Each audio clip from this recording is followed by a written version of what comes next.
Pessoal, boa tarde. Acho que ainda tem cadeira aqui espalhada. Boa tarde, pessoal. Esse workshop a gente planejou, eu e o professor João Henrique, e ele está na UES, terminando a apresentação lá no Fórum da Luta Antimonitorial, no Fórum Cearense. Então, eu vou começando para a gente também não ficar mais atrasado no horário que já está. E aí eu vou dizer para vocês como foi que a gente planejou. Vocês acabaram de assistir uma palestra, a maioria de quem estava aqui, né? O workshop tem um método diferente, porque a gente vai também falar sobre a vivência, a experiência de cada um. Vou trazer aqui um pouco mais da experiência, da história de vida enquanto pesquisador, enquanto enfermeira, né? Trazendo um pouco sobre essa questão de envelhecimento. Então, nós planejamos esse momento numa parte inicial, com teoria, alguns conceitos, trazendo algumas técnicas da validade, um período de 30 anos de experiência, de vivência, com todo mundo tentando, a sala agora ficou apertadinha, porque tem muita gente, mas a gente vai tentar fazer esse momento. E, ao final, tanto a discussão do que vocês já estão fazendo, quem já é profissional, quem ainda está na graduação, quem já está no mestrado, quem está pesquisando nessa área, e sobre, especificamente, os desafios e as inovações. Principalmente, quais são os desafios. Então, assim, iniciando, contando um pouquinho da minha trajetória, o Marcelo me apresentou, mas eu sou formada em enfermagem. Desde lá da enfermagem, eu sempre me interessei pela saúde do idoso. Talvez por morar sempre com a minha avó, toda a vida com a minha avó, né? E assim, tem aquele diferencial. Convivia muito com idosos, e em todo local que eu morava, eu percebia idosos, nos prédios, nas cidades que eu morei, nos estados que eu fui, e agora estou aqui. Assim, em todo o tempo me chamava a atenção do que eu via na sala de aula, do que eu tinha lá na saúde, 60 horas perdidas durante uma graduação que na época e a gente tinha uma disciplina de saúde do idoso de somente com a população envelhecendo. O envelhecimento populacional, cada vez os indicadores mostrando que estavam aumentando. E o que eu percebia lá na faculdade, lá na sala de aula? Alzheimer e infartos, hipertensão, diabetes.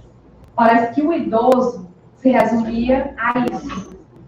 O idoso é só isso, perdeu a capacidade funcional, tem déficit na capacidade cognitiva, são as principais. Todo idoso tem alguma doença crônica, todo idoso tem algum problema de memória, todo idoso vai ter Alzheimer, vai ter Parkinson. Então, assim, eu vi um diálogo que era muito diferente da minha realidade, do que eu via lá com a minha avó, que eu tinha com a rotina com as pessoas que viviam próximo a mim.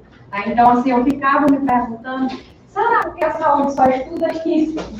Só mostra isso, só mostra doença, incapacidade. Então, eu comecei a me interessar por estudar o envelhecimento ativo.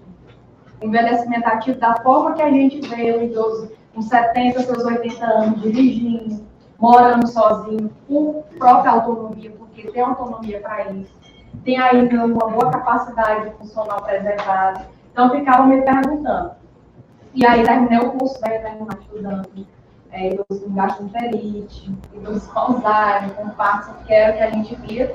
E entrei na Federal Piauí, onde, assim, eu não conhecia muita coisa, porque eu vinha de uma instituição particular e só tinha noção que tinha um mestrado lá na área da antropologia, que era uma área completamente diferente da saúde, né, ciências sociais e humanas, e pensava, não, lá eu vou encontrar envelhecimento ativo e estudar um pouquinho dessa qualidade de vida. Foi quando eu conheci um grupo de Universidade Aberta à Terceira Idade, que é a UNAT, que o nome dele é PETIA, mas hoje a gente tem, assim, de acordo com a extensão universitária, o programa de extensão universitária voltado para o idoso, que hoje em dia a gente quase não usa mais nem terceira idade, né? Um termo que já está caindo em desuso. E aí, na época que eu entrei no mestrado, eles estavam precisando de professores voluntários para esse contingente aí, essa população que frequentava a universidade. E aí eu comecei mais ainda a observar esse envelhecimento ativo acontecendo.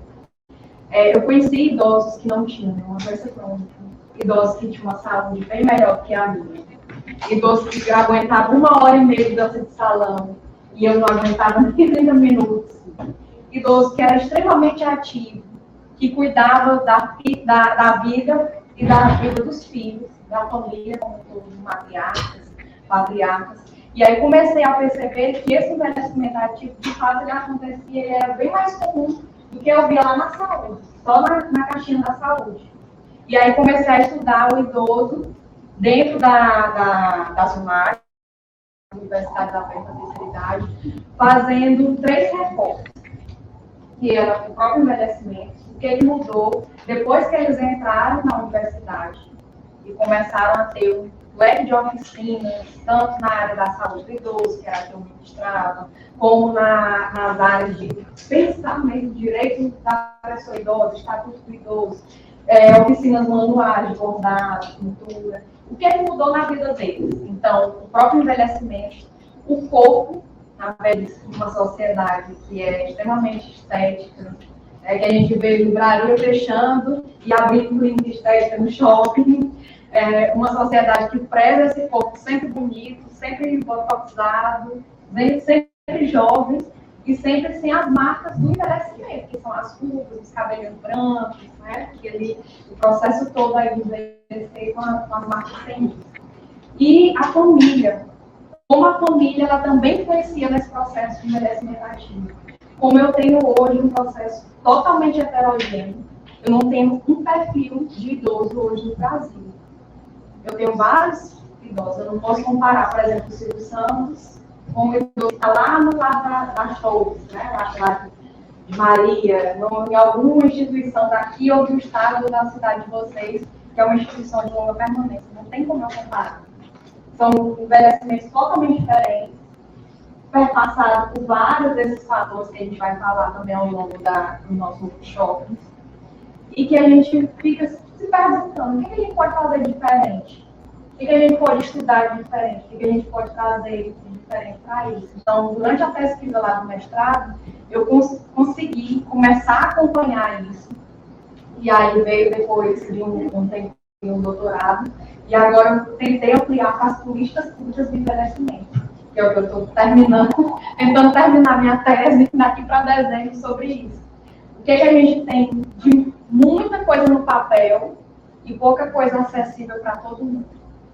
E por que isso não é acessível ainda? Quais são as dificuldades que a gente tem? Do idoso brasileiro, do idoso do Ceará, e levando para os pequenos centros também, para o interior do interior. Então, envelhecimento ativo, envelhecimento com a qualidade de vida. Será que esse envelhecimento ele é acessível para todo mundo? Com certeza não. Com certeza não. E assim, a gente vai falar em alguns pontos que a gente, mesmo sem perceber, culturalmente, a gente está lá em algumas ações que acabam perpassando mais ainda para aceitar. Que é envelhecer, que a gente vai envelhecer. Talvez trazer hoje, enquanto jovens, né, ainda temos muitas décadas pela frente para poder chegar lá nos 60, 70. E a gente imagina assim, só coisas boas, vou estar aposentado, ou talvez já não vou estar viajando, vou estar curtindo, né, porque vou estar aposentado. Então, assim, a gente tem uma construção também muito positiva. E não pensa, muitas vezes, num contexto diferente desse envelhecimento ativo da qualidade de vida. Então, hoje a gente também vê uma tendência de vários outros estudos de outras áreas, seja na saúde mental, seja lá na saúde da mulher, na saúde do homem, pensando nessa população que vai envelhecer, nessa população que está envelhecendo. E aí eu começo, pode passar, Marcelo, eu começo aqui trazendo alguns questionamentos iniciais, para que a gente possa, a partir daí, pensar no que é esse envelhecimento ativo. Desde quando a gente discute envelhecimento ativo, já tem algumas décadas. Eu agora, pela primeira vez já no doutorado, estudando passo a passo, né, o caminho dessas políticas, A primeira vez que a gente discutiu em Assembleia Mundial o envelhecimento ativo foi em 1982. Muitos de nós nem éramos nascidos, algumas décadas atrás. E aí começou-se a se preocupar com essa população mundial que ela está envelhecendo. Ela está envelhecendo em todo o mundo, até no continente africano, que tem um IDH um pouquinho mais reduzido. Essa população ela está envelhecendo de maneira acelerada em alguns países e de uma maneira mais retardada em outros. A Europa já tem um continente totalmente envelhecido. E preocupações hoje que estão lá vão vir para o Brasil também daqui para 2000, onde muitos de nós seremos idosos. Né? Então, assim, a gente vê aquelas projeções, aqui eu acho que eu coloquei alguma projeção para 2050, então a gente vai estar lá naquelas estatísticas. E essa população está envelhecendo por conta de múltiplos fatores. A gente tem melhores condições de vida, apesar de uma pandemia que todos nós enfrentamos. A gente tem melhor acesso às condições de saúde, principalmente depois do SUS, uma política nacional de imunização muito abrangente. Todo mundo que quer se vacinar, que tem a possibilidade de ir lá para a atenção primária, vai ser vacinado, tem um perfil. A gente tem hoje melhores condições de saneamento básico, não para todos, melhores condições de acesso à água, a esgoto. Então, assim, os determinantes sociais de saúde, quando a gente pensa numa perspectiva da saúde coletiva, sem dúvida melhorar. Mas ainda tem-se muito a avançar, como eu estou adiantando para vocês. A gente tem hoje, sem dúvida, ônus e bônus desse envelhecimento. Olha a Europa, trazendo mais uma vez, olha a Europa com crise econômica. E falando que a população economicamente ativa, ela diminuiu. Olha que a gente daqui uns anos também, porque tudo é culpa da Previdência, né? Já colocam a culpa na Previdência. Imagina quando a gente é mais idoso do que criança e jovem. E esse último censo já mostrou isso, né? A gente já está caminhando para isso. Então, como é que vai ser economicamente? Em contrapartida, também tem muito idoso que está retornando ao mercado de trabalho. E aí, várias reportagens, né, às vezes nas mídias, assim, mais nos jornais, tudo a gente consegue ver também que não tem política ainda para esses idosos que são ativos, que se aposentaram em outra função, que não aguentam ficar em casa e que querem, né, continuar contribuindo, ou para ter uma renda, além do aposento, ou então mesmo para não ficarem parados. Eu lembro que durante esses meus anos lá no Petia, o pessoal dizia assim, o meu neto, meu vizinho, pensa que eu não faço nada, minha agenda é lotada. É assim, porque eles têm, principalmente os que são ativos, eles têm uma agenda lotada como a gente, que passa de segunda a sexta, sábado aqui no Congresso, então eles buscam também ter uma vida externa, ter uma rede social, ter uma rede familiar também estruturada. Então, em relação, principalmente aos homens, a gente tem uma demanda aumentada nos serviços de saúde.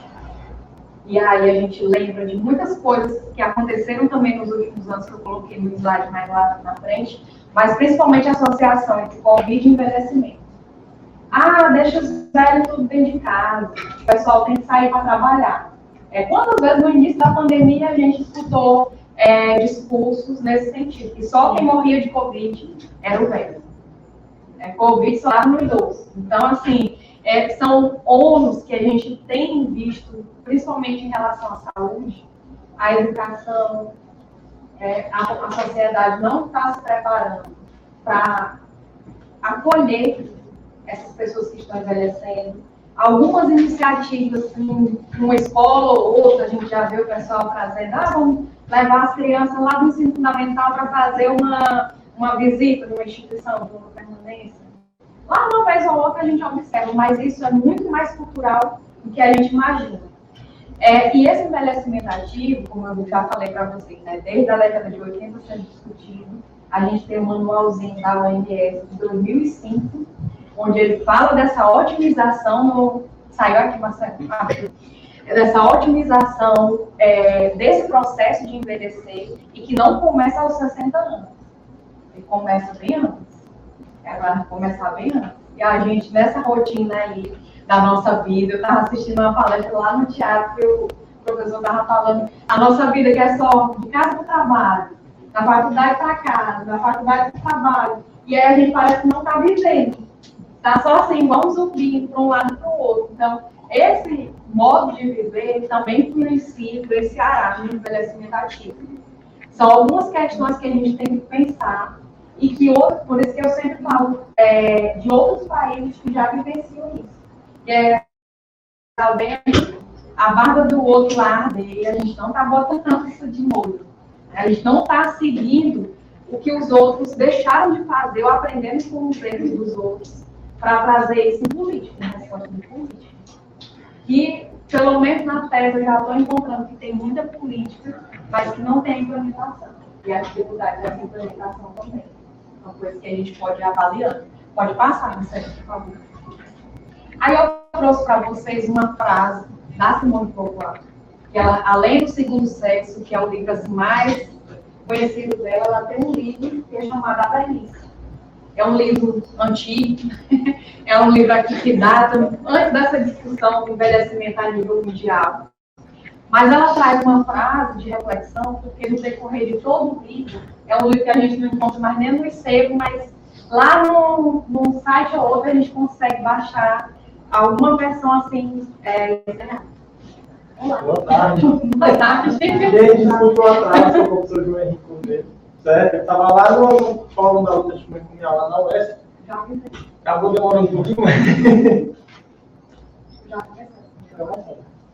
Então, pessoal, ela consegue relatar como esse idoso, que nem existia essa categoria idoso, como ele era tratado na França. E ela vai mostrando as condições precárias que esses indivíduos, como não sentiam aposentadoria, não tinha nada de política que a gente conhece hoje. Então, essas pessoas se tornavam mendigos, que era realmente pobre, né? Os que eram ricos tinham outras condições. Mas a grande massa dessa população não tinha mais serventia para trabalhar nas fábricas e aí acabavam vivenciando essa velhice na rua. E o termo idoso, é tão interessante ver esse texto e outros textos da época, porque o termo idoso ele não era usado para todo mundo. Idoso era só para quem tinha um certo poder aquisitivo.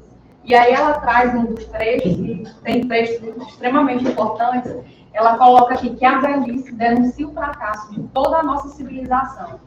É o homem inteiro que é preciso refazer. São todas as relações entre os homens que é preciso recriar. Se quisermos que a condição do velho seja aceitável. O homem não deveria chegar ao fim da vida com as mãos vazias e solitário. Não existia nenhum estatuto, nenhuma política de aposentadoria, nenhuma política que tratasse dessa população nessa época. Era uma condição de extrema miserabilidade. E a partir daí é que a gente começa a pensar, a partir não só do texto dela, mas de outros autores que começaram a se debruçar e a trazer essa discussão para as políticas públicas, que a gente começa a pensar em talvez ter uma política para essa população, talvez ter o que hoje a gente conhece como aposentadoria, porque economicamente não eram mais ativos, então eram descartáveis. E a gente percebe que a casa dela ela não é desatualizada, porque ao mesmo tempo a gente observa hoje muitas pessoas vivenciando essa velhice de mãos vazias de forma solitária. A Beauvoir vai fazer uma crítica que até então era bem inexplorada, ela era muito pouco feita, que é justamente a ideia das classes sociais existindo não só pelas questões econômicas e financeiras dos países, dos estados, mas também pelas necessidades básicas. Né? E aí a ideia de velhice, ou idoso, ou criança, adolescente, não era algo comum dos 50 anos para cá. Então, são conceitos que só foram se tornar parte integral das nossas legislações quando economicamente se encontrou uma maneira de cruzar. Então, existe hoje a ideia de que, por exemplo, a causa LGBTQIA+, ela pode ter sido abraçada pelo capitalismo e, por isso, esse público transformado em parte do que vai estar movimentando uma economia. Então, assim, tudo gira em torno de dinheiro no mundo capitalista. Né? E não tem como negar que nós vivemos num mundo capitalista. É uma crítica? Não. É um fato. Né? Então, a gente tem que entender que para o idoso ser reconhecido como idoso, foi necessário fazer um cruzamento de necessidades do Estado com o social. Por isso também ele vai além da saúde, né? Como eu comecei a falar para vocês, vai além do ambiente de Alzheimer, além do Parkinson, além só do envelhecimento ativo. Porque no próprio conceito de envelhecimento ativo, que a gente vai ver mais tarde, ele fala sobre participação social, inserção social, condições financeiras, né? Condições de renda. Então, pode passar, Marcelo, por favor. Eu trouxe aqui, infelizmente, ela já faleceu, mas quem nunca curtiu o meme com a Rainha Elizabeth? Já tive a primeira vez. Quem nunca? Quem nunca? Inclusive, essa matéria que eu trouxe para vocês, tem aqui a fonte, é do portal do Envelhecimento. É um site que a maioria dos escritores são de serviço social, mas que tem muitas informações corretas, informações que vocês podem trabalhar, né? Depois tem muita publicação de artigo. E tem muito material trazendo essas críticas sociais, por conta de já se trabalhar também um pouco de serviço social. Aqui eu trouxe essa reportagem que fala sobre o ageísmo e os memes da rainha. Ageísmo, idadismo, os preconceitos em relação ao fato dela ter vivido tanto, né? Então, assim, surgiam vários memes. Inclusive, quando ela morreu, ainda tem meme aí novo que sai por enquanto, né, aí nos Instagram da vida. E aqui a gente vê que todos nós, inclusive eu, estudando muito essa parte da saúde do idoso, ainda assim, uma vez ou outra, a gente vê um meme daquele ali no celular, a gente não sorri, não se diverte um pouquinho, cultural, reproduzindo o que a gente já achava. Uma coisa assim tão sutil, né? Eu tô lá, não tô falando mal para ninguém. Não deixa de ser um ageísmo. É o fato de estar sempre se divertindo por conta da idade, por conta de alguma característica que é o envelhecimento, que são aqueles marcadores que eu falei no início. Então, assim, ele vai fazer aqui, inclusive, uma crítica em relação a isso, porque é algo extremamente sutil. E assim, no nosso dia a dia. Pode passar, Marcelo, por favor. Aí aqui, que eu já tinha comentado um pouquinho sobre a Covid, esses memes não pararam, né? Assim, não são relacionados com a Rainha Elizabeth, mas são memes que de 2020 para cá, principalmente durante o lockdown, houve assim, um boom dos memes, né? Então, a gente vê essa associação inicial da Covid com o envelhecimento, que são matar o idoso. Então, vamos fazer o catavélio, vamos deixar os idosos só em casa. E de uma forma muito sutil, trazendo aqui, coronavírus, os idosos são a idade de risco, os idosos bora dar um rolê na rua. Aí uma cena dos Simpsons, né? E esse outro, atenção, passando no seu bairro de dia, de noite, de tarde, de noite, se encontrar algum velho teimoso na rua, entra em contato com os carentes na hora. Então, assim, a gente se diverte, né? Assim, a gente olha e acaba se divertindo e, psicologicamente falando, que a gente também pode me ajudar nisso, muitas pessoas que hoje são idosos não se reconhecem como idosos. Ele mesmo tem o preconceito de ser idoso, né? Não Professor, já teve aquela parte que fala dos benefícios e dos bons? Já, né? Vocês lembram dessa parte, né? Eu não estava aqui, mas se eu estivesse, eu diria que talvez um dos benefícios de você ser idoso hoje, ou em qualquer época, seja de fato você ter vivido com mais momentos da vida, com mais momentos da história. Então, assim, é interessante falar sobre coronavírus e idadismo, porque a gente vai ver que a gente está estudando um público ou por outras pandemias, por outras epidemias, sobreviveu para a Guerra Mundial. Então, assim, eu acho que é interessante a gente pensar nisso como um dado importante. Que quando a gente vai para a epidemiologia, a gente vai ver o seguinte, que não se faz uma coeficiente a partir de apenas um eixo. A gente precisa pensar nos eixos que contextualizam aquele problema e aquela idade que a gente quer entender. Certo?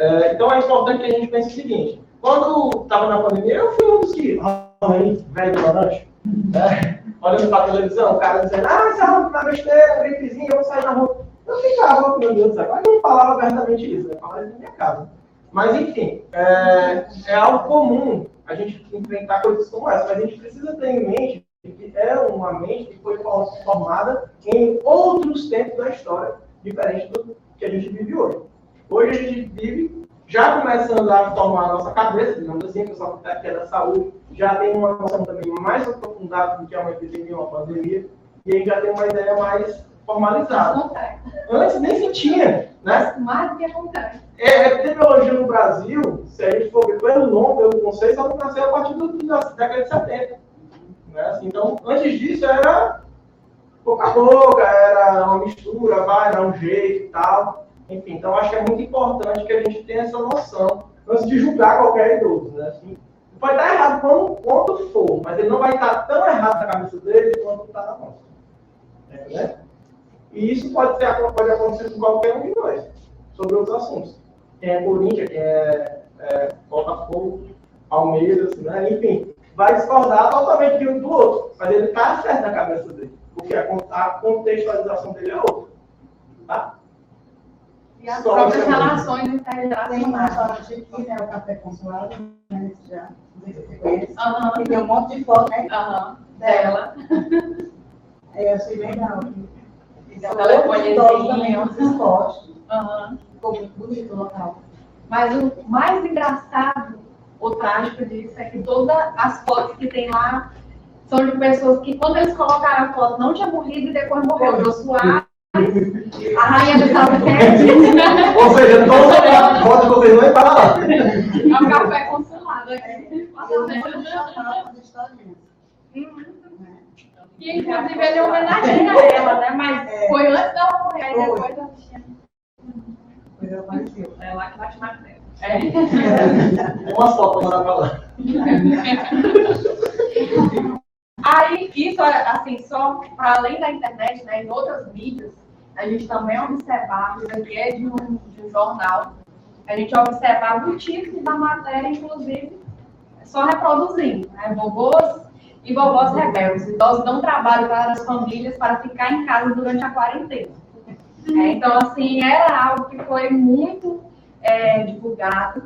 E, assim, paralelo a isso, os idosos, principalmente, assim, os que eu tinha mais contato, né, que o Petia continuou, o Petia que eu apresentei para vocês, né, as ações da UNAT continuaram durante a pandemia, pelo Meet, inclusive depois eu trouxe algumas fotos para mostrar para vocês, e, assim, esses idosos, eles eram bombardeados, são bombardeados ainda com fake news, e acreditam. E assim, os lugares que eles iam não ofereciam tanto risco, né? Enquanto os jovens iam, aí sim é perigoso. Eles iam na calçada, conversar com o vizinho, na praça. Acredito que eles não tinham essa noção. Não. Né? O grande lance é aquele lance transgeracional. O jovem ele já vai ter uma ideia do que significa essa pandemia que está acontecendo agora. O idoso talvez não, principalmente aqueles que já apresentam algum tipo de quadro demencial, que é a questão cognitivo fica confusa, fica difícil de entender, às vezes se esquece, tem que lembrar, né? Enfim, tem que ter toda uma pedagogia. Eu acho também que pela quebra de perspectiva, porque se a gente olhar um pouco disso, a gente tinha jovens e adultos que tiveram a pandemia como talvez uma válvula de escape para descansar mais em casa. E enquanto essa quebra de perspectiva para idosos era totalmente diferente disso. Eles já vivem em casa. Então, 9 horas da manhã, acho que eu odeio pegar ônibus, porque eu não consigo sentar. Mas nem todos vivem em casa, não vamos Olha o metadinho. Não vamos generalizar, não, porque Eu acho temos que essa a UNAT, né, que perspectiva, estava eu falando entendo para que eu vocês. o que diz. Eles, assim, pelo menos os que são muito ativos, que participam desses grupos, eles sentem muita falta. De estar no grupo, de estar com seus pares, por exemplo, sair e chegar no ambiente da universidade, que para a gente às vezes não é nada, a gente vai com preguiça na universidade, na faculdade, e para eles sentar numa cadeira dessas dentro de uma universidade significa muito. E eles sentiam falta, começaram a sentir falta disso também. E paralelo, as fake news chegando, compartilhando nos grupos do WhatsApp, essas fake news, e aí muita coisa surgindo. Por que a Coronavac? Por que vão vacinar primeiro os velhos? Era a pergunta assim, que eu abri o WhatsApp, estava lá um monte de WhatsApp para mim, com as fake news rolando. Então, muitas coisas precisavam de educação em saúde, precisava do que a Thalita falou na palestra anterior, da comunicação, que principalmente na saúde do idoso a gente tem que, é uma comunicação totalmente diferenciada, porque se ele olhassem, aí diz, o fulano é tão jovem, não sabe de nada. Mesmo sendo um profissional, né? Mesmo a gente sendo formado, a gente tem que construir esse vínculo, que não é do dia para noite, para que ele consiga levar em consideração o que a gente está falando. Então, principalmente a primeira dose da vacina, durante essa Coronavac, que surgiram, né? Tem um chip dentro da vacina. A vacina vai matar a ovelha, não sei o quê, para pagar a aposentadoria, que já existia na vacina da influenza, só que isso foi só intensificado.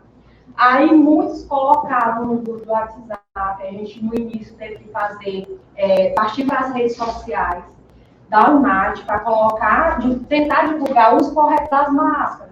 Que a gente mesmo utilizava a máscara de forma incorreta, né? Pegava na máscara, não descartava a máscara corretamente, botava no queijo, botava em todo lugar, mesmo no nariz, aí a gente ia fazer um material para divulgar pelo WhatsApp, porque eles já tinham essa inclusão digital, pelo mesmo WhatsApp, e aí eles começaram a utilizar as ferramentas que a gente começou a utilizar na educação, no ensino remoto emergencial, Google Meet, principalmente o Google Meet, Classroom, né, o sala de aula.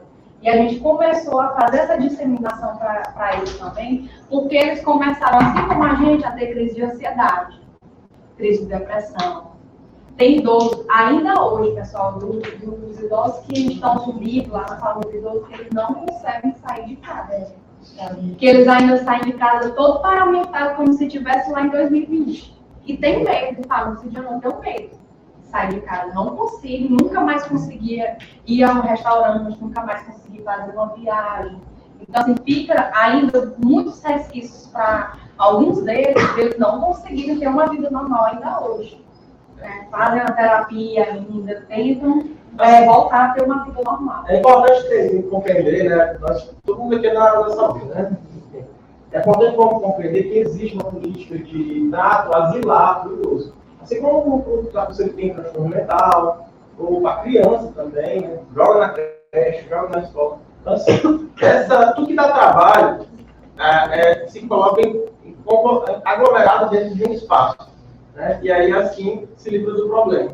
Então, a pandemia, quando ela aconteceu, assim, quando ela estourou, ela também estourou várias outras bolhas que estavam extremamente infladas. Uma delas era justamente essa questão asilar.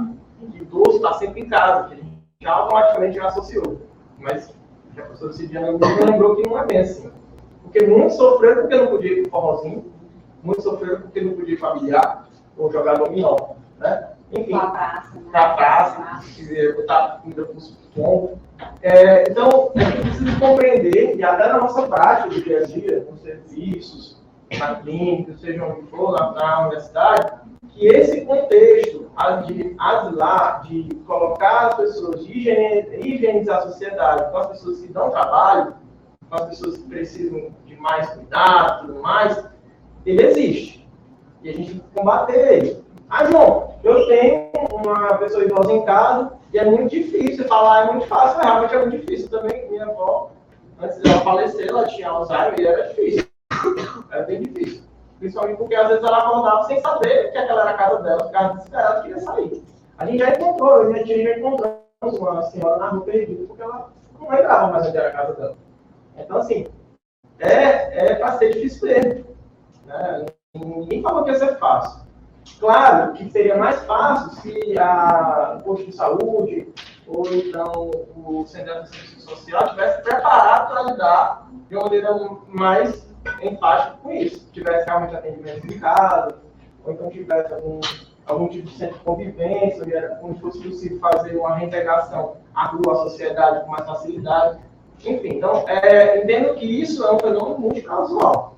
Né? Não é uma coisa formada apenas pelo nosso preconceito, nem apenas pelo idadismo, nem apenas pela dificuldade do idoso de compreender o contexto mundial, mas majoritariamente pelas políticas públicas. Isso não dá para negar. E as políticas públicas, muitas vezes, que é o que a gente vai perceber, e o que eu também estou descobrindo aí no desenrolar da minha pesquisa, é que elas jogam a responsabilidade para a família. Jogam a responsabilidade para a família. Se a família não puder cuidar, vai para a institucionalização.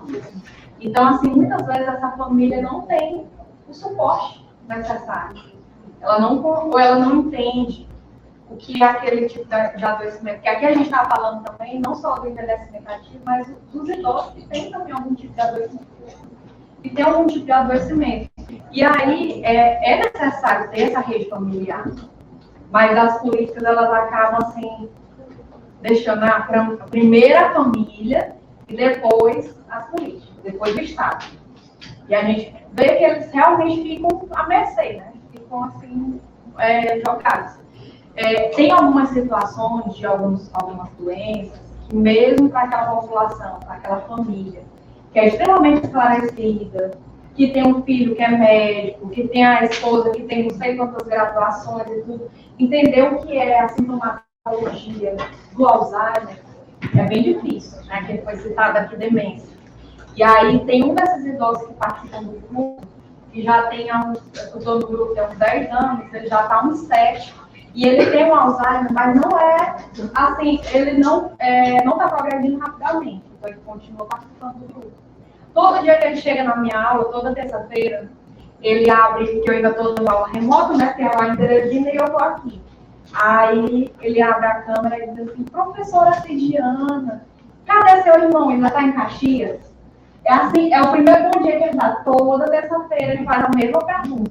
Porque um dia teve um aniversário meu lá, há uns 7 anos atrás, e ele conheceu meu irmão, e meu irmão nunca foi em Caxias. Só passou por lá, né, que é a nossa cidade, que é de Maranhão, passa por lá na BR, mas ele associou que meu irmão é advogado em Caxias, não sei por quê. E toda terça-feira ele pergunta. E aí, assim, a família dele é altamente estruturada, ele já usa a medicação, faz todo o tratamento complementar que vocês possam imaginar. Se disser assim, a yoga é bom, ele está lá matriculado na yoga no dia seguinte. Tem toda uma estrutura, mas mesmo assim, vezes ou outra, a família, principalmente a esposa, que também já é idosa, fica perguntando, né? Poxa, a medicação não está funcionando, né? A gente tem que relembrar. Alzheimer não tem cura. É uma medicação que pode funcionar em alguns pacientes, em outros não funciona. Em alguns ajuda a regredir um pouco essa progressão da doença, em outros não. Então, assim, mesmo quem tem um estudo, né, uma alfabetização muito boa e tem um alto nível de escolaridade, é difícil nessas situações conseguir manter, né, essa estrutura tão harmônica. Porque surgem as dúvidas, né, surgem essas aflições também. Até porque as doenças neurológicas, elas são muito amplas. Então, não é porque tem demência que tem Alzheimer. Não é porque tem Alzheimer que vai ter demência logo no início. Às vezes a coisa vai se manifestando por outros pontos. Às vezes pela falência de outros órgãos do corpo. A minha avó teve muita sorte de ter falhado no órgão vital quando ela começou a ficar grávida. Porque muita gente começa a falhar pâncreas, rins, e precisa de auxílio de máquinas e tudo mais, e aí vai ter uma vida uma sobrevida muito sofrida, né? Então é importante que a gente entenda que esses transtornos, eles além de não terem cura, né, transtornos, síndromes degenerativos, eles podem se manifestar de diversas formas. Pode ser que a pessoa nunca se esqueça de nada. Morro sem ter nunca se esqueça do nome da filha. E pode ser que a pessoa não tenha nenhum sintoma, seja totalmente ativa, mas fique com a cabeça nas nuvens, né? Então é muito importante que a gente não tenha preconceito. Até porque, para a gente compreender aquela pessoa, como ela é, a gente precisa entendê-la, a gente precisa conviver com ela. Né? Porque senão a gente não vai, se a gente for tentar entender ela a partir do escopo do transtorno da síndrome, a gente não vai ver. Né? A gente vai ficar totalmente confuso. Mas tem demência e tal, então sem Alzheimer. Tá entendendo? Enfim. Dentro da demência Alzheimer. E aí, contextualizando mais ainda o tema, né, eu coloquei essa frase do Lula, sem nada partidário, político, nem nada, mas uma frase que ele disse no dia que ele assumiu, né, que é um idoso chegando à presidência. Então, ele fez uma reflexão também, dizendo que o que envelhece uma pessoa não é a quantidade de anos que tem, mas a falta de causa. Então, assim, quando esse idoso, mesmo com qualquer problema de saúde que ele tenha, qualquer doença crônica que ele possa vir a ter, ou não ter nenhuma, que ele pode também vir a desenvolver uma depressão, né, uma transtorno de ansiedade, como a gente falou, se ele for incluído socialmente, e esse for o desejo dele também de participar de um grupo, grupo da igreja, que é cheio de idosos, né? Então, assim, é uma atividade que para alguns é prazerosa. Um grupo de UNAD, para algum motivo para eles continuar a fazer um planejamento a médio e longo prazo. Ter uma esperança de vida. Pensar em fazer esses planejamentos a longo prazo. Isso são algumas questões que trazem, né, aqui, não só o discurso aqui da frase do Lula, mas pensar nas regressões que a gente teve também nos últimos anos em relação às políticas.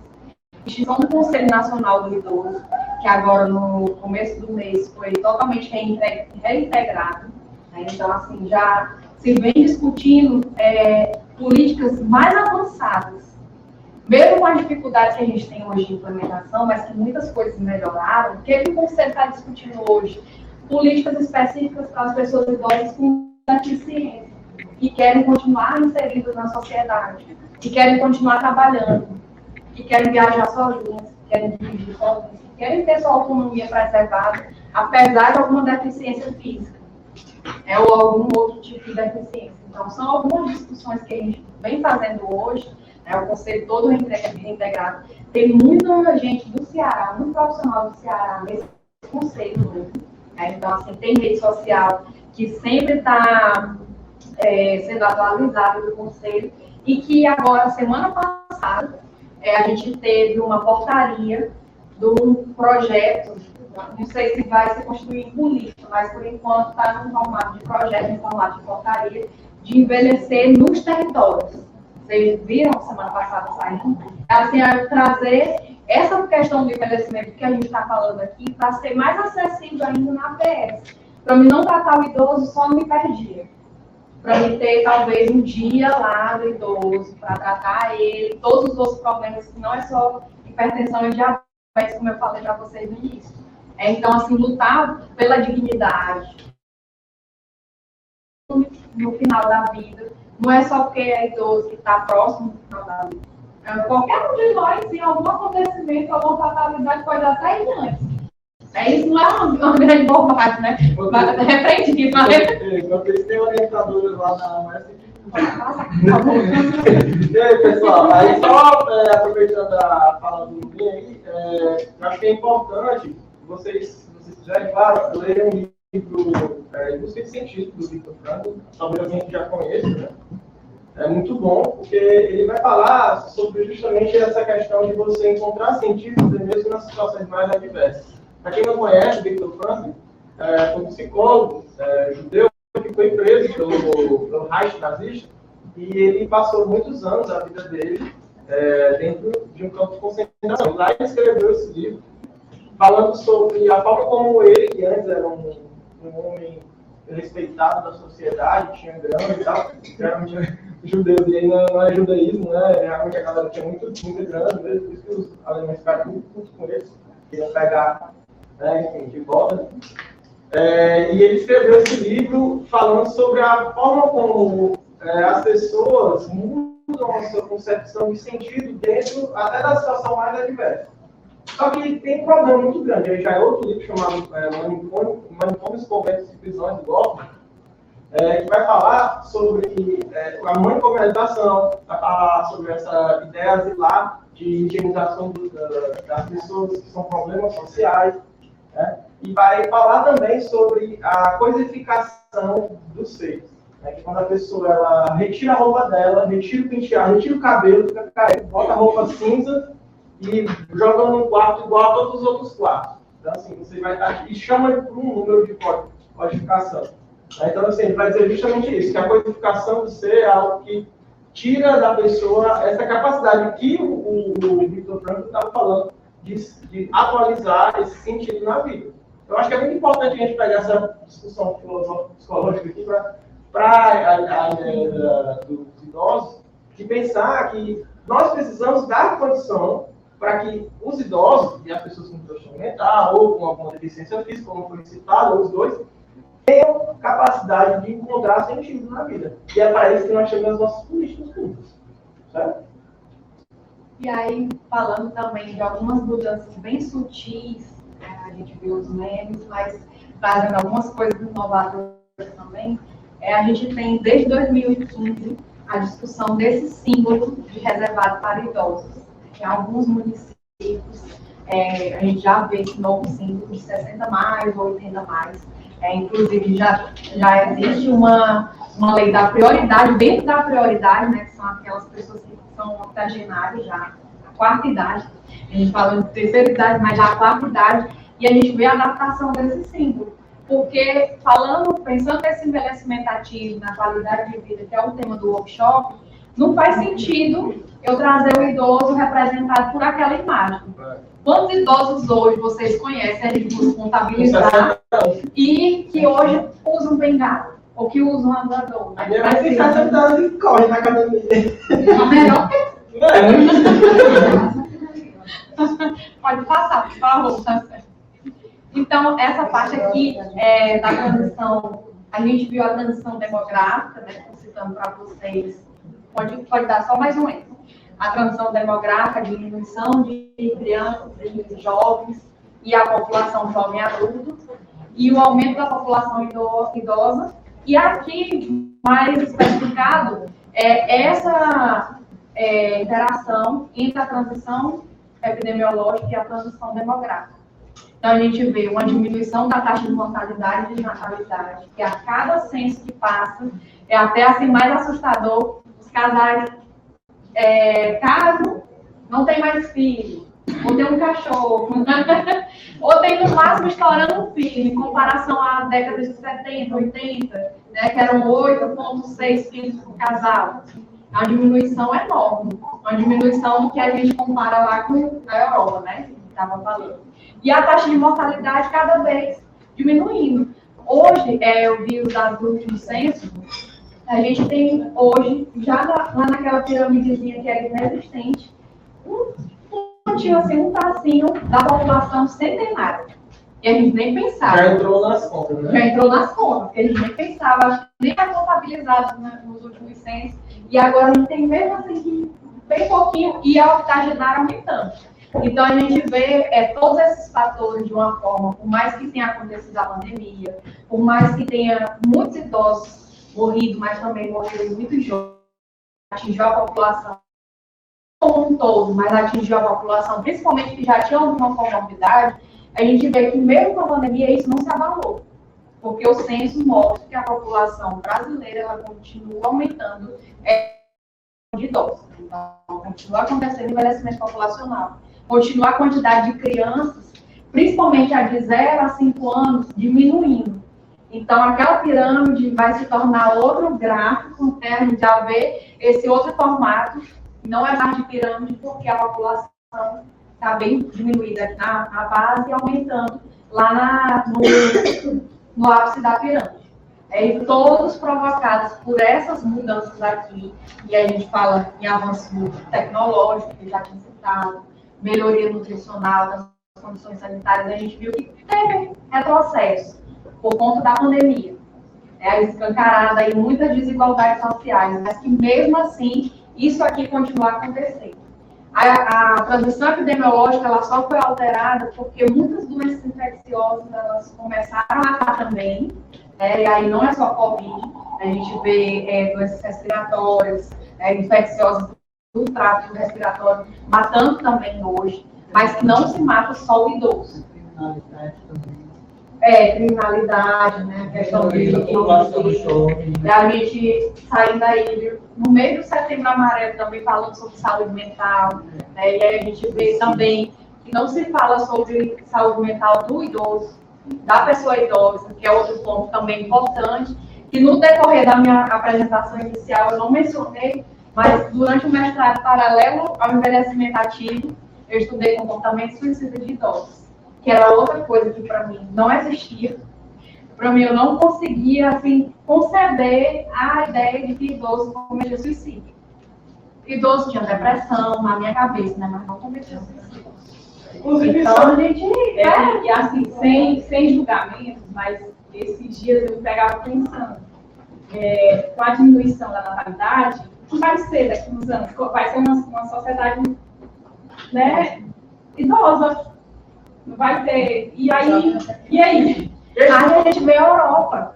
Por isso é que eu falo, O que vai acontecer? Europa, a Itália.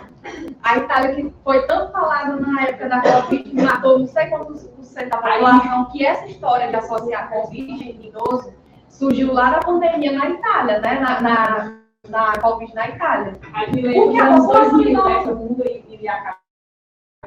E aí... eu acho que eu tenho uma experiência bem interessante para a gente fazer aqui. Ó. Por exemplo, por favor, quem tem entre 20 e 30 anos levanta o braço? Daqui 30 anos, todo mundo vai ser idoso. Uma sala cheia de Tá idosos. fazendo as contas aqui, coisa. Aí também, Pera.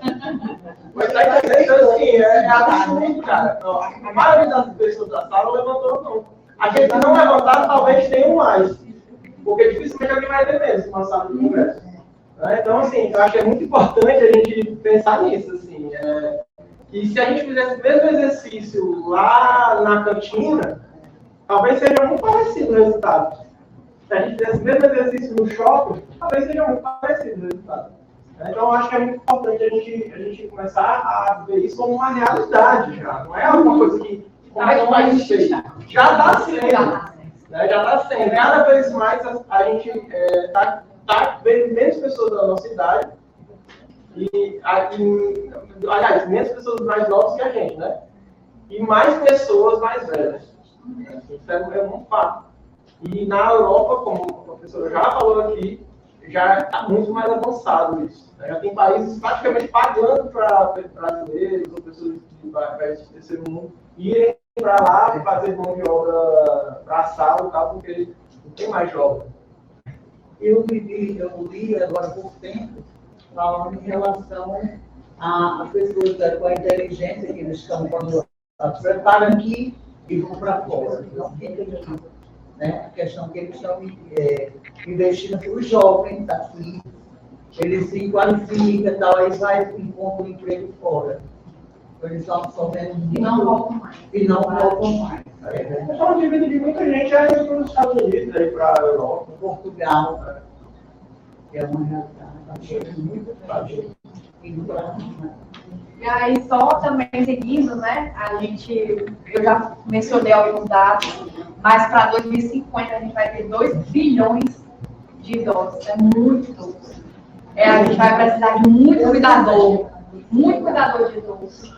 E o que a gente observa, pelo menos eu falando do meu campo, na minha área da enfermagem, que o pessoal, quando termina, ou vai para fazer urgência e emergência, ou vai fazer saúde da família, as especializações, né? Que acolhe mais o pessoal da enfermagem. E aí, poucos pensam em fazer uma especialização em enfermagem gerontológica. Eu lembro que eu dava aula num curso da Rede ETEC, que era Pronatec, né? Um dos cursos de Pronatec, de idosos. A gente começava com uma turma enorme, assim, uma turma com 50, 60 alunos. Era um curso de 2 anos. E assim, era igual o Big Brother. Todo mundo ia desistir no meio, quando terminava, menos 50% concluía. Porque o cuidado o cuidado não é fácil. É você cuidar 24 horas, primeiro com o cuidador normal, né? Com um turno de 12 horas, de um idoso que tem Alzheimer, mas que ele fisicamente, ele é completamente ativo, dá trabalho. Dá muito trabalho. Ou cuidar de um idoso que tem, que ele é totalmente acamado, precisa de higiene, que às vezes, né, a pessoa tem a maior dificuldade de manusear esse idoso para poder dar banho no leito. Muitos relatavam assim, mas o idoso é teimoso. É a característica que a gente mais, os estudantes também da enfermagem, é porque o idoso é teimoso, professor, é muito difícil a gente conseguir ter uma adesão de tratamento com ele. Mas é por conta daquela história inicial, do vínculo. Aí ele olha, todo mundo aqui entre 20 e 30 anos, 30 e 40 anos, né? Dá nada. Ô, meu Deus, nasce quem nasce é meu neto. E assim, Aí imagina logo isso. Não sabe que não tá até uma perspectiva também clínica, né, assim, no consultório, né, a pessoa já falou sobre psicólogo, é que o idoso, muitas vezes, ele tem muita insegurança. Ele tem muita insegurança justamente pelo fato de ter ficado para trás. E muitas vezes isso causa essa repulsa pelo novo. E por isso ele se fica nessa perspectiva do cabeça dura. Né? Assim, porque ele quer ter razão. Ele não quer assumir que não entende e pedir ajuda de um menino velho, de 20 anos, 23 anos, tá entendendo? Então, assim, isso é muito frequente no consultório. Essa perspectiva. A família quer ajudar, diz que ela é muito teimoso, manda para quando quer ir para terapia, né? Aí quando começa a falar, quando quer. Quando começa a falar, né, quando cria o vínculo, que a professora bem falou, e aí é que vai se saltando, vai falando. Assim, eu tenho medo de se eu falar, se eu deixar de fazer o que ele diz, assim, ele não me respeitar mais, ele achar que eu sou um inútil, que eu sou do trabalho. Então, muitas vezes, esse se fechar na forma de se manter ainda naquela perspectiva do chefe da família. Né? É importante ver por esse lado também. E outra coisa, viu? Está vendo muito cirurgia dos idosos. Antigamente, você não viu o idoso operar um fêmur com 88 anos. É como se não tivesse prioridade. Não tivesse, e agora tem, ele está no hospital, um pouco tempo ele está. Essa semana eu vi um lá no corredor do hospital, ele estava. Aí eu perguntei, ele tinha feito cirurgia, né? Aí ela disse que ele operou o fêmur. Aí eu disse, mas faz idade. Ela disse assim, não, a gente deixa porque... E ele estudou, e ele disse que queria. Eu vou andar. Ele repetiu. 88 anos, né? Bem magrinho, nunca tinha nenhuma comorbidade, caiu no fêmur. Isso já é uma consequência da taxa de envelhecimento, de vida, expectativa de vida. Ainda tem chance. Ela disse que ele não tomava mais para pressão de diabetes, nada, não. Ele só caiu porque ele se danou dentro de casa. Ele se danou. Eu conheço um de 99 que ele coloca metade da escala aqui no bolso. O número, né, igual o jogador de futebol, né? Quanto maior o número, mais é importante. Mas é capaz de fazer coisa, né? Eles não querem ficar parados, não. Eles querem trabalhar. E vocês querem? Pois é, mas não, agora você vai ficar em casa, não vai fazer nada. Ah, vou dormir. Não, também não pode dormir, não. Ninguém quer ser travado e não poder fazer o que quer. Porque fazer nada, gente, você pode dizer assim, eu quero ficar sem fazer nada porque eu vou descansar. Não. Ficar sem fazer nada é uma tortura. Inclusive, é uma tortura usada. Os manicômios, né? E até hoje existe manicômio aqui em Fortaleza, viu, gente? Só para falar para vocês. E que eles são torturados, porque isso é uma tortura passiva. Deixar a pessoa 24 horas sem fazer nada durante meses, anos, isso é uma tortura que acaba, destrói. Se você ainda tem algum tipo de capacidade cognitiva, de personalidade lá, de aspecto, traço da sua personalidade, você perde. Então, os idosos, naquela foto que eu fiquei muito chocado com aquela foto do idoso tentando abrir a grade, assim, porque para mim me choca muito, porque eu, como trabalhei no hospital, né, que é um incômodo, por isso que eu saí de lá, fugindo quando eu tinha enfim, aquilo ali é uma tortura nos dias pós-reforma psiquiátrica. E os idosos, eles passam por coisas semelhantes, dentro das suas casas, dentro dos abrigos, dentro dos hospitais, tá certo? Dentro do uso de benzodiazepinas, que quer queira, quer não, algo que é muito usado para eles se aquietarem. Se aquietarem, então, esse remedinho, que não falta, professora, com certeza deve ter apontado, assim, idoso viciado em benzodiazepina, aqui em Fortaleza, principalmente. Você falando assim, João, eu tenho 37 anos. Terminei o ensino médio, casei, aí com 34 anos eu fiz cirurgia 2 vezes, tenho discopatia degenerativa, não posso, fisicamente, não posso fazer praticamente nada do que eu fazia. E eu falei, e aí, o que eu vou fazer? Dona de casa, mãe de 3 filhos, o que eu vou fazer da minha vida? Vai.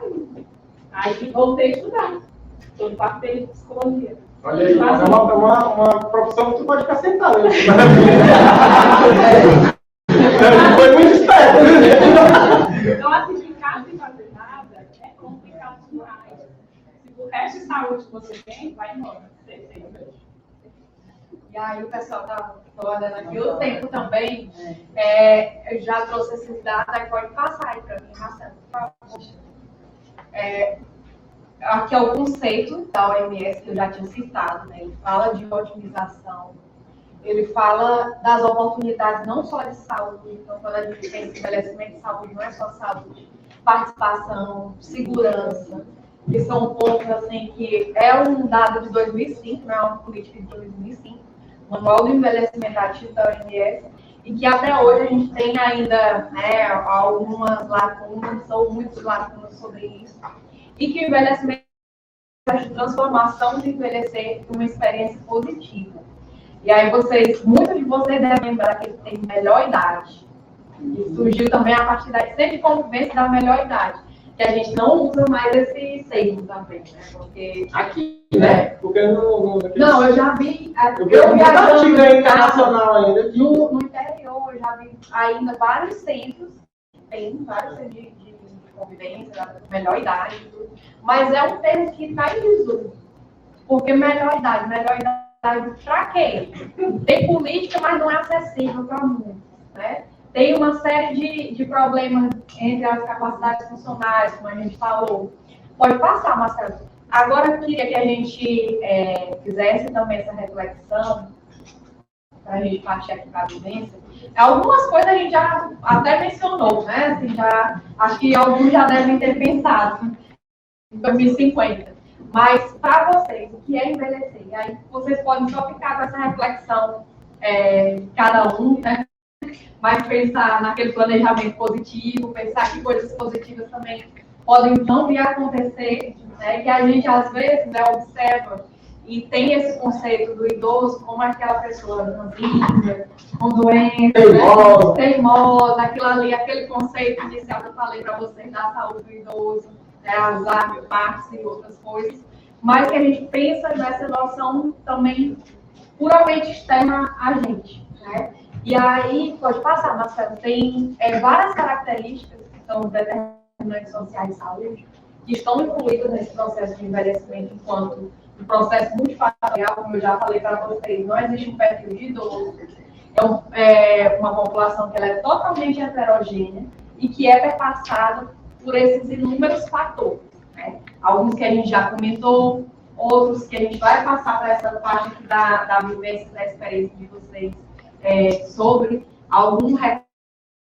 de algum determinante específico, mas que, dentre esses, né, só comentando de uma forma rapidamente, depois eu quero ouvir um pouquinho com vocês, gênero, e eu não destaquei ali a cultura, mas gênero e cultura são recortes importantíssimos. Apesar da literatura hoje, de uma forma geral, não só saúde, mas ciências humanas também, trazerem a renda como fator principal para esse processo. Entre o que vai dizer se eu vou envelhecer ativo ou inativo, o fato de eu ter renda. Se eu vou ter acesso a um plano de saúde, ou se eu vou estar esperando uma cirurgia ou fazer um exame pelo SUS, que a gente sabe que dependendo da especialidade demora. E isso vai fazer a diferença nesse processo de envelhecimento ativo ou não. Além de todos os fatores aqui que estão colocados, mas renda sem dúvida é destacada aí como um dos principais. Vai. Gente, é o seguinte, agora vocês me chamam linda. Vão se imaginar daqui 30, 40 anos, carros voadores e tal, né? Seu cachorro andando de skate, voador também. E aí eu vou distribuir aqui alguns dos fatores, certo? Que são fatores de risco, de preocupação, ou de cuidado para a pessoa idosa. Vou distribuir nas vezes. E aí, o que a gente vai pedir? A gente vai pedir para que vocês vejam esse fator. Se imaginem vocês lá, idosos, igual aquele senhorzinho, né? Assim. E pensem como vocês poderiam trabalhar para ajudar nesses determinados aspectos que vocês receberam na mesa. Tá bom? E aí hoje a gente vai discutir um pouco, uns 5, 10 minutos. E aí a gente vai conversar um pouco sobre isso. Beleza? Pode entregar, por favor. São esses mesmos fatores que estão aí. Então,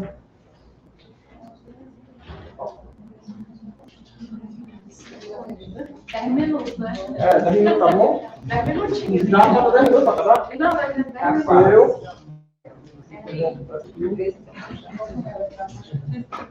ter 5 minutos. 5 minutos, pessoal. Vai, discussão bem rápido, tá bom? Só tem mais um, já tem muita gente.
E aí, pessoal, vamos começar essa discussão. Vamos lá? Esse pessoal se empolgou na discussão.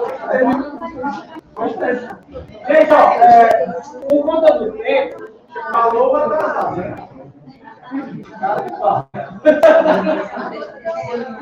Pessoal, gente, por conta do tempo, vou pedir para que cada um de cada papelzinho, né, cada um dos fatores, escolha, né, cada um vai escolher um representante para falar, tá bom?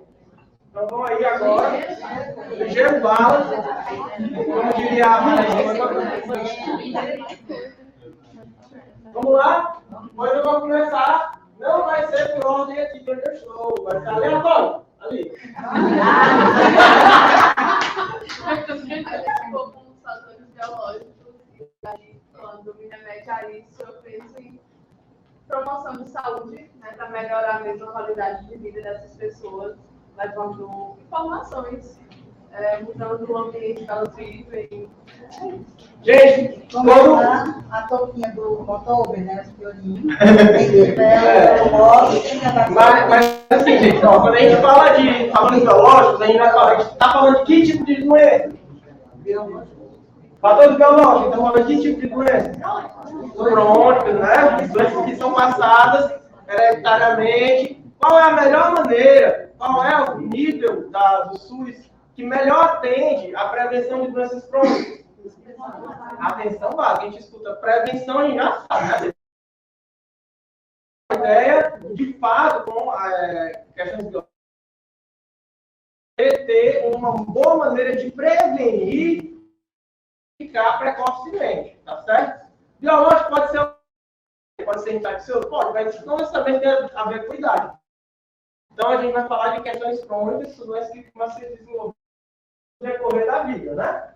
Então, vamos lá aqui. E só outra coisa do risco biológico, é a questão que vocês vão para o hospital, você criar uma pessoa importante. Se você não colocar no local adequado, você pode ter uma hepatite. Mas isso é independente da idade. Pode acontecer. Vai lá, Dando lixeiro. Vamos lá, foi fatores sociais. E nós conversando aqui, nós temos cuidado a mais, lógico, né, com o idoso, só que não prender, dar autonomia, liberdade, para fazer as coisas que gostarem de fazer. Né? Integralizar o idoso, né, junto com a sociedade e junto com a própria família. Né? No fator social da família, deixar de fazer, só sempre aqui olhar, voltar para o idoso. Em termos de política de ação do SUS ou da assistência social, o que você acha que poderia possibilitar isso? Sim. Eu acho uma coisa muito legal, muito perfeito na casa de apoio. E lá na casa de apoio tem vários idosos aposentados, porque eles voltam e eles fazem trabalho voluntariado lá.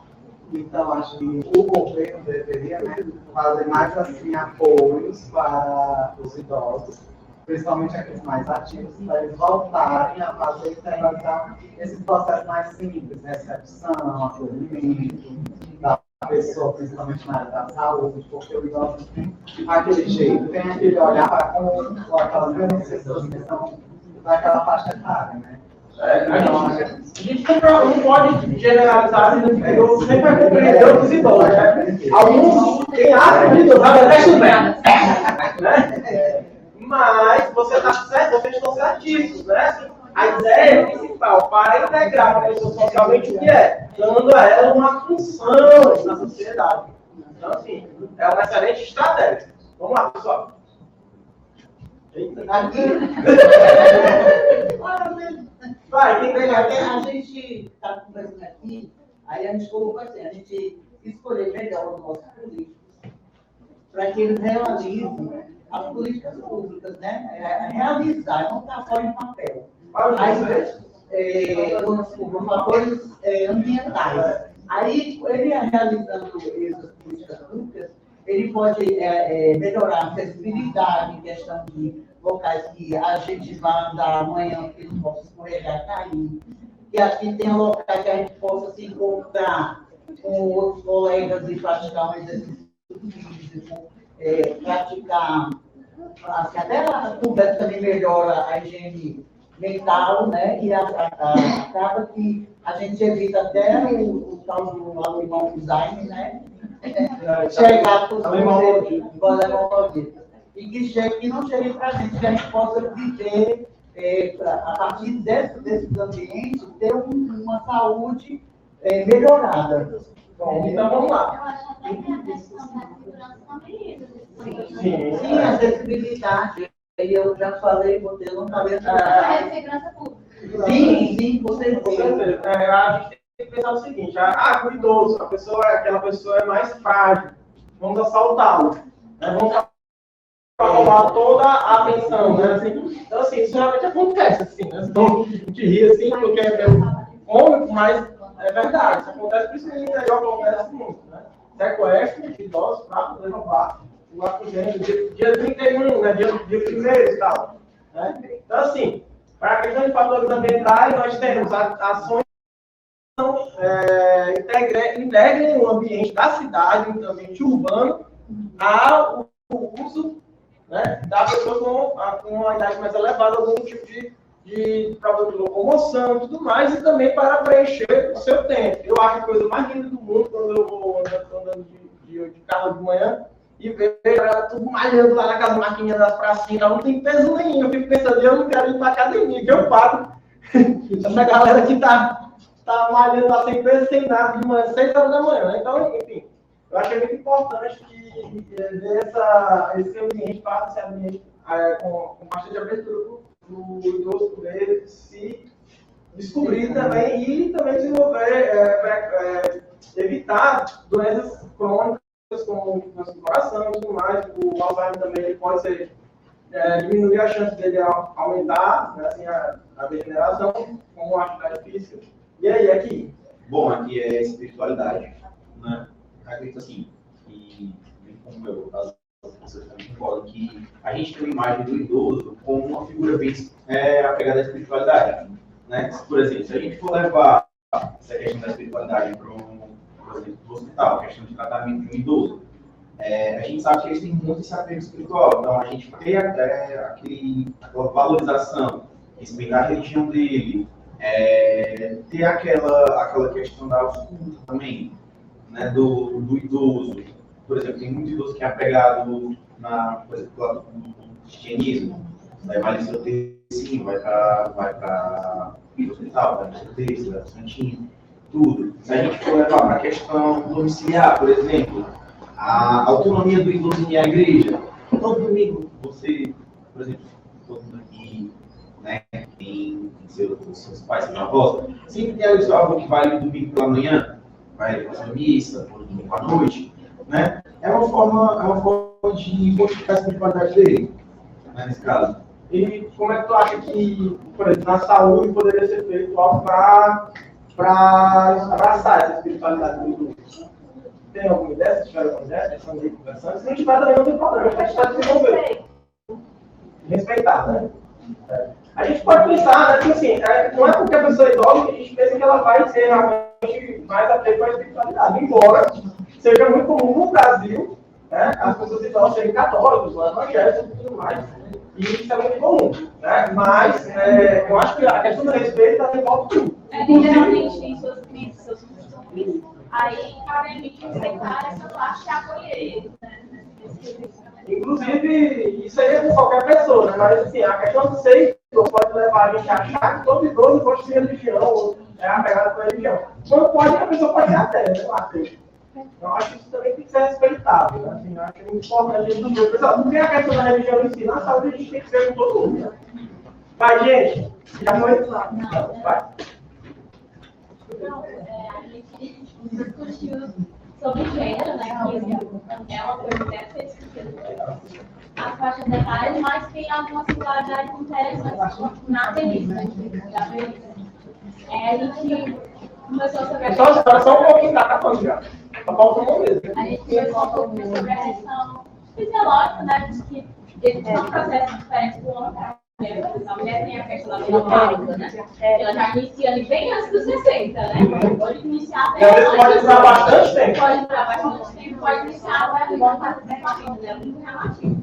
Pode ser que o homem não tem essas questões físicas, biológicas ali, né? E até tem, mas nem sempre é relevado, porque tem a questão da menopausa, que é algo real, né? Assim, algo que... Mas não é como da mulher. Mas aí você pode ter um polo oposto. Né? Mesmo quando as mulheres não têm a importância devida, os homens podem ter menos ainda. Né? Não para ele, porque ele vai achar que ele é uma coisa comum. Aí, ligado a isso, a gente também falou sobre isso. Deixa eu ver, a mulher, quando ela vai envelhecer, quando o homem vai envelhecer, aí já pensa, nossa, vai, meu Deus. Porque tem mulher que é assim, né?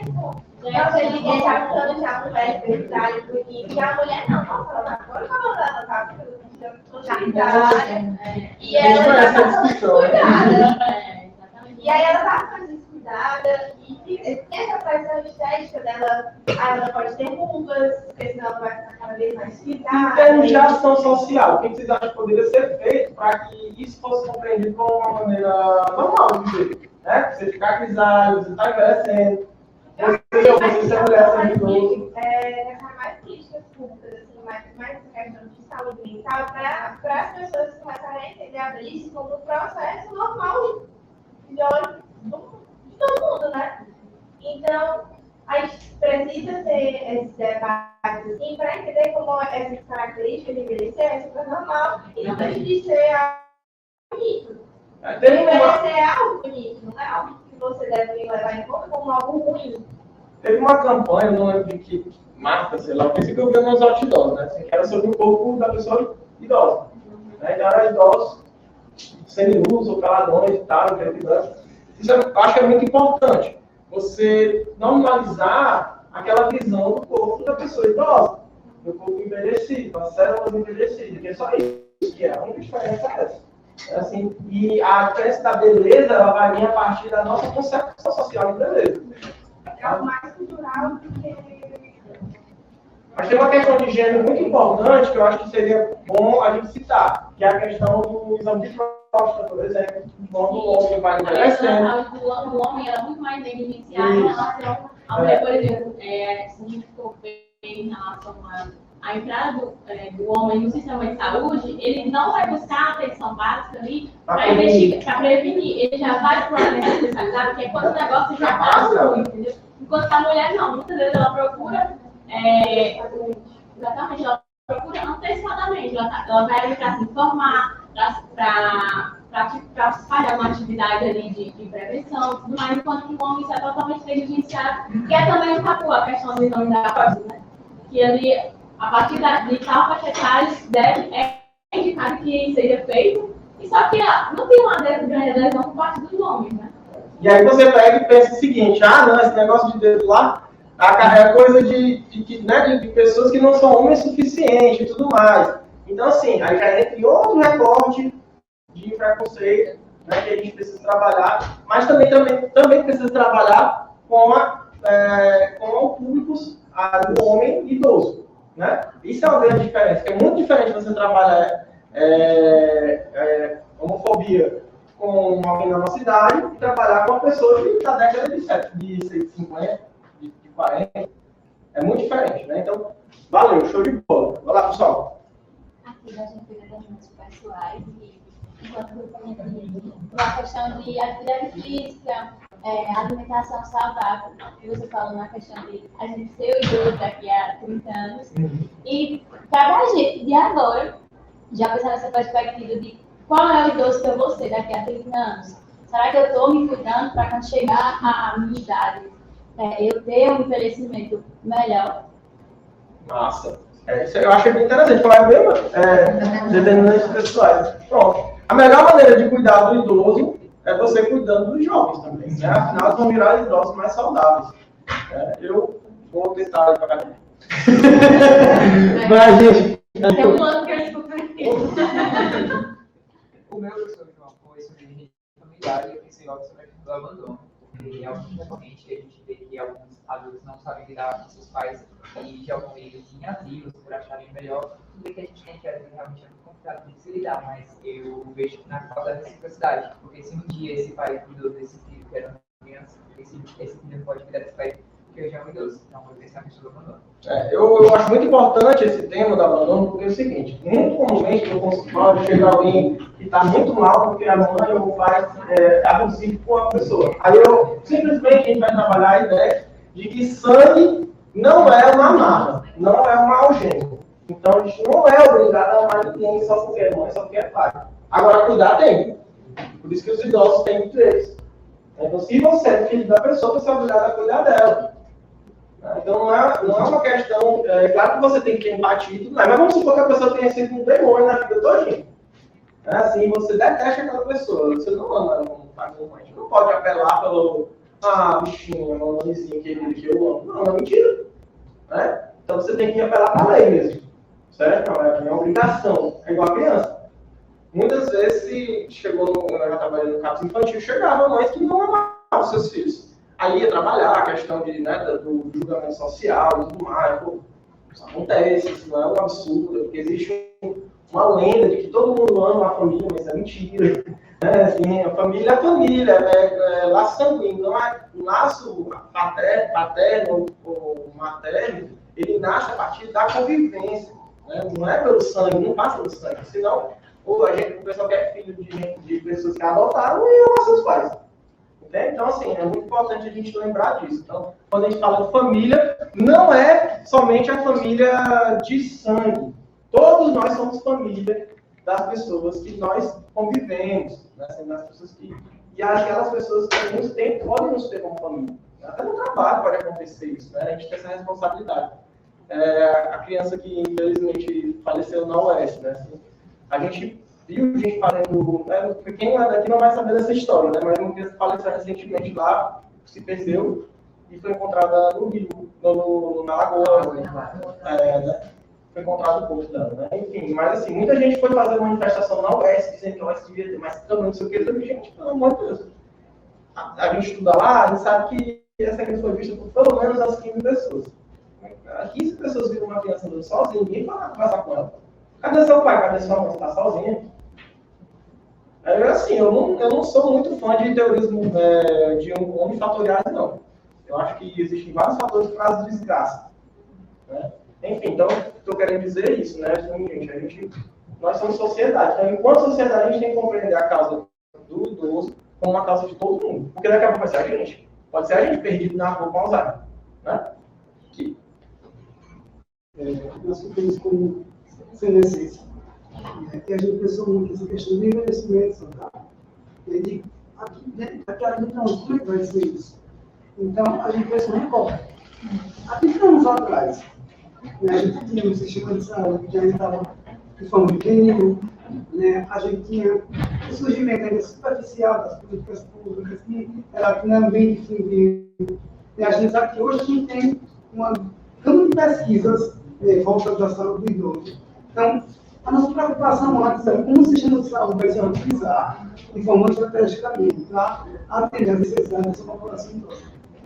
Mas espera-se que com o surgimento dessas pesquisas, com tudo que tem sido aí relatado pelos demais grupos, a gente espera que novas estratégias venham ser adotadas pelo sistema de saúde, que já conhecem. E agora, como o colega Miguel mencionou, a gente tratar a população adulta que a gente tem hoje, para que a gente não tenha ter problemas com a população idosa. Até lá, né, também a gente precisa de pesquisadores que pesquisem o envelhecimento e o envelhecido, né, assim, o idoso. Então procura a professora Cidiana, se vocês quiserem seguir nessa linha. Mas, gente, para a gente finalizar. A gente ficou com saúde mental. E a primeira coisa que a gente levou em consideração é que a saúde mental ela também é algo multifatorial, assim como o envelhecimento. E a gente leva muito em consideração que o processo de envelhecimento de cada pessoa é algo diferente, né? O envelhecimento, ele é também, né, entre muitas coisas, ele é uma nova forma de você existir no mundo. E é muito importante a gente ter essa noção de que o meu envelhecimento é diferente do envelhecimento dela, ou do seu, e nem todas as pessoas idosas elas vão ter os mesmos gostos, os mesmos lazeres, enfim. Mas uma coisa que a gente pensou bastante é na atuação do CAPS. O CAPS, a gente fez algumas visitas até o momento da nossa graduação, e a gente sempre vê que o CAPS ele promove a participação de alguns grupos, entre eles grupos de pessoas idosas, e tem diversos grupos de dança, grupos de desenho, grupos que se reúnem para contar histórias. E a gente acha que isso é algo muito importante quando a gente está trabalhando a saúde mental, porque é uma forma de você ter um espaço para falar, você ter um espaço para ser ouvido, você ter um espaço para ouvir, você ter um espaço para socializar, você ter um espaço para, dependendo do grupo em que você está, você ter uma questão de identificação, né? E até de diferença também, lidar com a diferença. Eu concordo com vocês, eu acho que uma das melhores maneiras de se trabalhar a saúde mental de qualquer pessoa, mas principalmente do idoso, é com som com grupos. E principalmente grupos operativos, ou grupos terapêuticos no sentido de arte-terapia, de tal. Eu acho que no meu caso, musicoterapia, eu trabalho muito com musicoterapia, né? Então, assim, eu acho que é muito importante porque desenvolve a autonomia do sujeito, desenvolve também aquela questão que a gente falou sobre você ter um sentido de viver. ver, porque você vai querer ir para um grupo como é o Petia, por exemplo, né? Vai querer ir para um grupo para ver os amigos, para ver a professora querida, perguntar se o irmão dela já tem de Caxias. Né? Então, assim, é muito bacana criar esses ambientes, esses espaços. Muitas vezes na família, o idoso, ele acaba sendo aquele chato, assim, meu Deus, acordou. Já está batendo as panelas. Né? Então, aí o cara já sente que não, o cara ou a mulher não sentem que são bem-vindos ali, né? Poxa, porque só queria ir no lugar onde o pessoal eu chegasse e o pessoal, né? Enfim, que muitas vezes acontece no bar. Aí depois reclama porque ele gosta de beber. Né? Mas enfim, pessoal, essa foi a nossa palestra falando alguma coisa. O Marcelo vai colocar o QR Code. A gente passou um pouquinho do tempo também, né? Por isso que muitas pessoas tiveram que sair. Vocês demoraram muito para falar. Muitas pessoas tiveram que sair, porque iam apresentar trabalho, né? Mas assim eu fico à disposição para quem quiser entrar em contato, depois trocar figurinha. Eu coloquei no final do slide, não sei se dá para colocar só o último, eu coloquei a rede social, né? Meu também podem entrar por e-mail, né, em contato, tudo. Ou depois pegar meu contato com os meninos também aqui da monitoria, da articulação aqui do congresso, porque sempre é muito bom a gente conseguir trocar figurinha com quem está na graduação ainda e se identifica com a saúde do idoso para poder pesquisar, né? Assim, é algo que a gente quer trocar mesmo, trocar experiência, trocar nome de autor, né? Trocar trabalho. Então, eu coloquei aqui o nosso Instagram, né, para quem depois, se tiver curiosidade, lá sempre eu fico divulgando as ações que estão acontecendo, essas políticas, como eu mencionei para vocês, as ações da SPGG Ceará, né, da SPGG Nacional também. Né? E aí eu queria primeiro agradecer a quem conseguiu ficar aqui, né? Não teve outro motivo para sair. Então, está aí à disposição, quem tiver alguma dúvida. A gente está aqui de boa, se vocês quiserem comentar ou perguntar alguma coisa também. Só a palestrante da próxima que a gente não pode.